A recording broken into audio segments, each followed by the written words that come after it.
ನಮಸ್ಕಾರ ವಿದ್ಯಾರ್ಥಿಗಳೇ, ಇವತ್ತಿನ ವಿಡಿಯೋದಲ್ಲಿ ನಾನು ಸಾಮಾನ್ಯ ಕನ್ನಡ ಸಂಬಂಧಪಟ್ಟಾಗಿರ್ತಕ್ಕಂಥ ಪರೀಕ್ಷೆಯಲ್ಲಿ ಇಂಪಾರ್ಟೆಂಟ್ ಅಂದ್ರೆ ಟಿಇಟಿ, ಕೆಪಿಸಿ ಡಿಪಾರ್ಟ್ಮೆಂಟ್ ಆಗಿರ್ಬೋದು, KA department, FD, ST, PDO ಮತ್ತು ಎಸ್ಟಿ ಕಾರ್ಯದರ್ಶಿ ಆಗಿರ್ತಕ್ಕಂಥ ಎಲ್ಲಾ ಎಕ್ಸಾಮ್ಗಳಲ್ಲೂ ಸಾಮಾನ್ಯವಾಗಿರ್ತಕ್ಕಂಥ ಒಂದು ಏನಪ್ಪಾ ಅಂದ್ರೆ ವಿಷಯ ಸಾಮಾನ್ಯ ಕನ್ನಡ ಅಂತ ನಾವು ಹೇಳ್ಬೋದು. ಈ ಸಾಮಾನ್ಯ ಕನ್ನಡದಲ್ಲಿ ನಾನು ಎಕ್ಸಾಮ್ ನಲ್ಲೇ ಏನ್ ರೆಡಿಮೇಡ್ ಆಗಿರುತ್ತೋ MCQ ಯಾವ ರೀತಿಯಾಗಿರ್ತಕ್ಕಂಥ ಕ್ವಶನ್ ಕೇಳ್ತಾರ ಅನ್ನೋದು ಅದೇ ರೀತಿಯಾಗಿರ್ತಕ್ಕಂಥ ನಾನು ಕ್ವಶನ್ ಮತ್ತು ಬಹುನಿರೀಕ್ಷಿತ ಕ್ವಶನ್ ಮತ್ತು ಆನ್ಸರ್ ಹೇಳ್ತಾ ಹೋಗ್ತೀನಿ.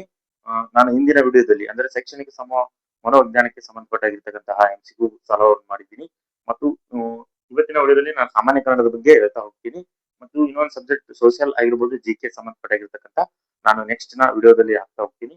ಹಾಗಾದ್ರೆ ಸಾಮಾನ್ಯ ಕನ್ನಡದಲ್ಲಿ ಬರ್ತಕ್ಕಂತಹ ಯಾವ ರೀತಿಯಾಗಿರ್ತಕ್ಕಂಥ ಕ್ವಶನ್ ಕೇಳ್ತಾರೆ ಅನ್ನೋದ್ರ ಬಗ್ಗೆ ನಾನು ಹೇಳ್ತಾ ಹೋಗ್ತೀನಿ. ಹಾಗಾದ್ರೆ ಒಂದನೇ ಪ್ರಶ್ನೆ ನಾವು ನೋಡೋಣ. ಮಗು ಎಂಬುದಕ್ಕೆ ಬಹುವಚನದಲ್ಲಿ ಸೇರುವ ಪ್ರತ್ಯಯ ಯಾವುದು?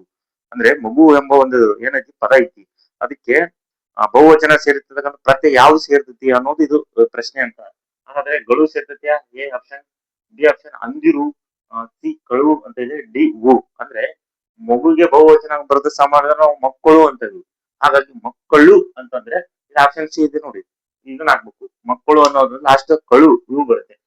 ಏನು ಮಗಳು ಬರೋದಲ್ಲ, ಗಳು ಬರಲ್ಲ, ಮಗಿಂದರು ಅನ್ನೋಕ್ ಬರಲ್ಲ, ಪದಗಳು ಅರ್ಥ ತಪ್ಪಾಗುತ್ತೆ. ಮಕ್ಕಳು ಸರಿಯಾಗಿರ್ತಕ್ಕಂಥ ಉತ್ತರ. ಮತ್ತೆ ಹಾಗಾದ್ರೆ ಇನ್ನು ಮಕ್ಕಳು ಅನ್ನೋದು ಸರಿಯಾದ ಪದ ಅರ್ಥ ಆಗಲ್ಲ. ಹಾಗಾಗಿ ನಾವು ಏನ್ ಮಾಡ್ಬೋದು, ಆಪ್ಷನ್ ಸಿ ಅಂತ ಹಾಕ್ಬೋದು ನಾವು. ಹಾಗಾಗಿ ಇದು ಸರಿಯಾಗಿರ್ತಕ್ಕಂತಹ ಉತ್ತರ ಅಂತ ನಾವು ಹೇಳ್ಬೋದು. ಹಾಗಾದ್ರೆ ಎರಡನೇ ಪ್ರಶ್ನೆ ನಾವು ನೋಡೋಣ. ರಾಮನನ್ನು ಕರೆ, ಈ ವಾಕ್ಯದಲ್ಲಿರತಕ್ಕಂತ ಈ ಅಡಿಗೆರೆಯಿರ್ತಕ್ಕಂತ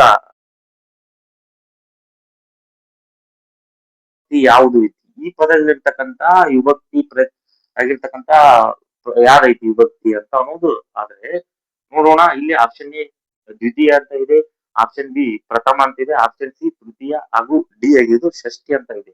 ಹಾಗಾದ್ರೆ ನಾವು ನೋಡ್ಬೋದು ವಿಭಕ್ತಿ ಪ್ರಥಮ ಹೂ ಬರುತ್ತೆ, ದ್ವಿತೀಯ ಹಣ್ಣು. ಹಾಗಾದ್ರೆ ಇದೇನೈತಿ? ರಾಮನನ್ನು ನೋಡಿದ್ವಿ, ರಾಮ ಹಣ್ಣು ಬರುತ್ತೆ ಇಲ್ಲಿ. ಹಾಗಾಗಿ ನಾವು ನೋಡ್ಬೋದು ಇಲ್ಲಿ ದ್ವಿತೀಯ ಎಲ್ಲಿದೆ ಆಪ್ಷನ್, ಇದರಲ್ಲಿ ಇಲ್ಲಿದೆ. ಹಾಗಾದ್ರೆ ಇಲ್ಲಿ ಆಪ್ಷನ್ ಏನಾಗುತ್ತೆ? ಸರಿಯಾಗಿರ್ತಕ್ಕಂಥ ಉತ್ತರ ಇದಾಗುತ್ತೆ. ನೋಡಿ, ಎಕ್ಸಾಮ್ ಇದೇ ರೀತಿ ಕೇಳ್ತಾರೆ. ಇಲ್ಲಿ ವಿಭಕ್ತಿ ಕೇಳ್ಬೋದು, ಪ್ರತ್ಯಯನ ಕೇಳ್ಬೋದು. ಪ್ರತ್ಯಯನ ಕೇಳಿದ್ರೆ ಏನಾಗುತ್ತೆ? ಹೂ ಅಂತ ಹಾಕ್ಬೇಕು. ರಾಮನ ಹಣ್ಣು, ಹಣ್ಣು ಬರುತ್ತೆ. ಹಣ್ಣು ಅಂತ ಬರೆದ್ರೆ ಪ್ರತ್ಯಯ ಬರೀಬೇಕು. ಏನಪ್ಪಾ ಇಲ್ಲಿ ಏನ್ ಕೇಳಿದಾನೆ? ವಿಭಕ್ತಿ ಅಂತ ಕೇಳಿದಾನೆ. ಇದು ಕನ್ಫ್ಯೂಸ್ ಮಾಡ್ಕೋಬಾರ್ದು, ಇಲ್ಲಿ ವಿಭಕ್ತಿ ಅಂತ ಕೊಟ್ಟಿದ್ದಾನೆ ಅಷ್ಟೇ. ಹಾಗಾದ್ರೆ ವಿಭಕ್ತಿಯನ್ನಷ್ಟೇ ಹಾಕ್ಬೇಕಾಗುತ್ತೆ ನಾವು, ದ್ವಿತೀಯ ಅಷ್ಟೇ. ಇಲ್ಲಿ ಏನ್ ಪ್ರಥಮ, ದ್ವಿತೀಯ, ತೃತೀಯ, ಷಷ್ಠಿ, ಸಪ್ತಮ ಅಂತ ಆಪ್ಷನ್ಗಳು ಕೊಡ್ತಾರೆ. ಅಲ್ಲಿ ನಾವು ದ್ವಿತೀಯ ಅಂತಾನೆ ಅಷ್ಟೇ ಹಾಕ್ಬೇಕು. ಆ ರೂಲ್ಸ್ ಕಲಿಬೇಕು. ಏನಪ್ಪಾ ಅಂದ್ರೆ ಪ್ರತ್ಯಯಗಳು ಯಾವ ರೀತಿ ಬರ್ತವೆ? ಪ್ರಥಮ ಹೂ, ದ್ವಿತೀಯ ಹಣ್ಣು, ತೃತೀಯ ಇಂದ, ಚತುರ್ಥಿ ಗೆ, ಈಗ ಇರ್ತಕ್ಕಂತಹ ಅಲ್ಲಿ ಒಂದು ಲಿಸ್ಟ್ ನಾವು ಕಲ್ತಿದ್ರೆ ಈ ಕ್ವಶನ್ಗಳು ನಾವು ಯಾವುದೇ ವಿಭಕ್ತಿ ಕೇಳಿದ್ರು ನಾವು ಏನ್ ಮಾಡ್ಬೋದು? ಉತ್ತರವನ್ನು ಹಾಕ್ಬಹುದು. ಮತ್ತು ಮೂರನೇ ಪ್ರಶ್ನೆ ನೋಡೋದಾದ್ರೆ, ತಾಯಿ ಶಬ್ದದ ಬಹುವಚನ ರೂಪ ಯಾವುದು ಅನ್ನೋದು ಈ ಪ್ರಶ್ನೆ ಕೇಳ್ತದೆ.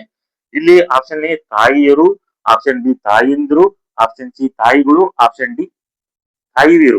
ಇಲ್ಲಿ ನಾವು ಪದಗಳು ಕೆಡಬಾರ್ದು. ತಾಯಿ ಎಂಬ ಒಂದು ಏಕವಚನ ಆಗಿರ್ತಕ್ಕಂಥ ಪದ ನಾವೇ ನೋಡ್ಬೇಕು, ಸರಿಯಾಗಿರ್ತಕ್ಕಂಥ ಬಹುವಚನ ಅಂದ್ರೆ ಪದ ಅರ್ಥ ಇರಬೇಕು ಆಗಿರ್ತಕ್ಕಂಥ ಆ ಪದವನ್ನು ನಾನು ಬಹುವಚನದ ಪದವನ್ನು ಹುಡುಕ್ಬೇಕು. ಹಾಗಾದ್ರೆ ನಾವು ನೋಡೋಣ, ತಾಯಿಯರು ಬರುತ್ತಾ? ತಾಯಿಯರು ಇದು ಅರ್ಥ ಇಲ್ಲ. ಡಿ ತಾಯಂದಿರು ಇದು ಬರ್ಬೋದು, ತಾಯಿಗಳು ಬರಲ್ಲ. ಡಿ ತಾಯಿವಿರು ಇದು ಬರಲ್ಲ. ಹಾಗಾದ್ರೆ ನೋಡು, ಇವೆರಡರಲ್ಲಿ ತಾಯಿಯರು ಅಥವಾ ತಾಯಂದಿರು ನೋಡಬಹುದು ಪದಗಳು ಮತ್ತು ಸರಿಯಾಗಿರ್ತಕ್ಕಂಥ ಬಹುವಚನ ರೂಪ ಯಾವ್ದಂದ್ರೆ ನಾವು ಬಿ ಆಪ್ಷನ್ ಹಾಕ್ಬೇಕಾಗುತ್ತೆ. ಇದು ಸರಿಯಾಗಿರ್ತಕ್ಕಂಥ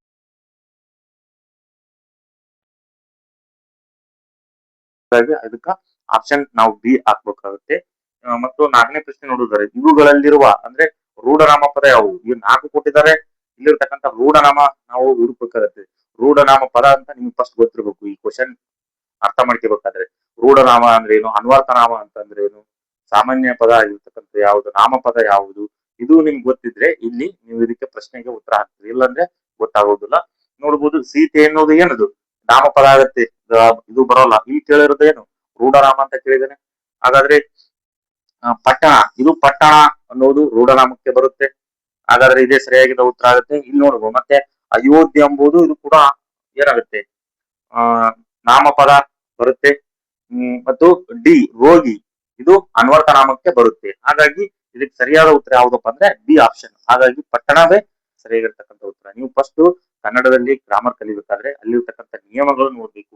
ಫಸ್ಟ್ ನಾಮಪದ ಅಂದ್ರೇನು, ಅನ್ವರ್ಥ ನಾಮಪದ ಅಂದ್ರೇನು, ರೂಢನಾಮ ಅಂದ್ರೇನು, ಇವು ಪದಗಳನ್ನು ಫಸ್ಟ್ ನೀವು ಅರ್ಥ ಮಾಡ್ಕೋಬೇಕು. ಅಂದ್ರೆ ಸೆಂಟೆನ್ಸ್ ಯಾವ ರೀತಿ ಯಾವ್ದು ಕರೀತಾರೆ, ನಾಮಪದ ಅಂದ್ರೇನು ಅನ್ನೋದ್ರ ಬಗ್ಗೆ ಹಲವಾರು ರೀತಿಯಾಗಿರ್ತಕ್ಕಂಥ ವಿವರಣೆ ಇರ್ತಂದ್ರೆ ಈ ಕ್ವಶನ್ ಗಳಿಗೆ ಯಾವುದೇ ಕೊಟ್ಟಿರ್ತಕ್ಕಂಥ ಪ್ರಶ್ನೆ ನೀವು ಉತ್ತರ ಮಾಡ್ತೀವಿ. ಹಾಗಾದ್ರೆ ನಾವು 5ನೇ ಪ್ರಶ್ನೆ ನಾವು ನೋಡೋಣ.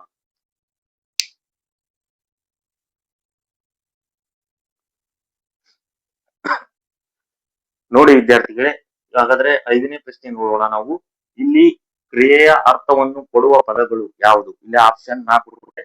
ಒಂದು ನಾಮಪದಗಳು, ಬಿ ಕ್ರಿಯಾಪದಗಳು. ನಾವು ಸಾಮಾನ್ಯವಾಗಿ ಅನ್ಬೋದು ಕ್ರಿಯೆಯನ್ನು ಅರ್ಥವನ್ನು ನೀಡುವ ಕೊಡುವತಕ್ಕಂಥ ಪದಗಳಿಗೆ ನಾವು ಏನಂತೀವಿ? ಕ್ರಿಯಾಪದಗಳು ಅಂತ ಕರಿತೀವಿ ಅಷ್ಟೇ. ಹಾಗಾಗಿ ಇಲ್ಲಿ ಡಿ ಆಗಿರ್ತಕ್ಕಂಥ ಒಂದು ಆಪ್ಷನ್ ಆಗುತ್ತೆ. ಇದಕ್ಕೆ ಡಿ ಆಗಿರ್ತಕ್ಕಂಥ ಉತ್ತರವನ್ನು ನಾವು ಹಾಕ್ಬೇಕು. ಮತ್ತು 6ನೇ ಪ್ರಶ್ನೆ ನೋಡೋದಾದ್ರೆ ಕ್ರಿಯಾಪದದ ಮೂಲ ರೂಪ ಯಾವುದು ಅಂತ ಪ್ರಶ್ನೆ ಕೇಳಿದ್ದಾರೆ. ಇಲ್ಲಿ ಆಪ್ಷನ್ ಎ ಧಾತು, ಆಪ್ಷನ್ ಬಿ ನಾಮ ಪ್ರಕೃತಿ, ಆಪ್ಷನ್ ಸಿ ವಿಭಕ್ತಿ, ಆಪ್ಷನ್ ಡಿ ಕೃದಾಂತ ಅಂತ ಕೊಟ್ಟಿದ್ದಾರೆ. ಇಲ್ಲಿ ನೋಡ್ಬೋದು ಕ್ರಿಯಾಪದದ ಮೂಲ ರೂಪ ನಾವು ಏನಾಗ್ತೇವೆ? ಧಾತು ಅಂತೇವೆ. ಹಾಗಾಗಿ ಇಲ್ಲಿ ಧಾತು ಎಲ್ಲಿದೆ? ಆಪ್ಷನ್ ಎ ಏನಿದೆ. ಹಾಗಾಗಿ ಇದು ಸರಿಯಾಗಿರ್ತಕ್ಕಂಥ ಉತ್ತರ.